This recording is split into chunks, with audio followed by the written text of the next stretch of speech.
So today I have a special challenge where I will be competing against another Photoshop artist. It is inspired by Benny Production. I like watching his series. So today finally I'm doing the challenge. Today we have a special guest all the way from Slovakia. His name is Fox underscore Fang. We are given the same stock images. Fox has provided me the selection of 5 stocks and I will be giving him the 5 stocks. We had no idea what we were dealing with, so we'll be making the coolest artwork using these 10 stock images. So the rules are we have to use every images we got. We can use our custom brushes. We cannot add extra images, so it will be only these 10 stock images. How much different will be the final image be?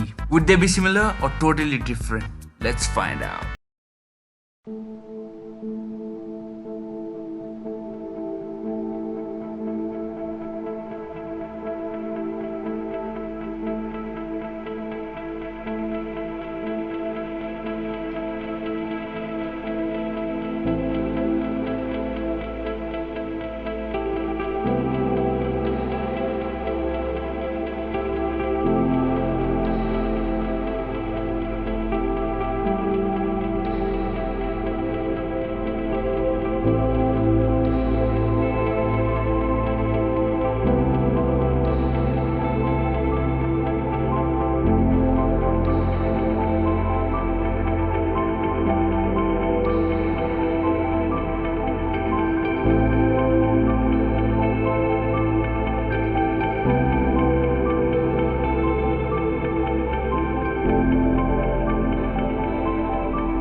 Yo, what? I'm actually shocked with the result. As you can see, I went for the glowy sci-fi aesthetic and Fox went for the portrait animal type. But he didn't show like some of the stuffs, for example, the frozen lake and the cities. So that's a bummer. But I mean, it's okay. We guys had our fun. We enjoyed. But I showed and kept in a picture. But still, it was okay. You went for the darker tone. I went for the brighter tone. It's crazy how we have a different perspective in art. I really enjoyed this. Inspired by Brain Production once again.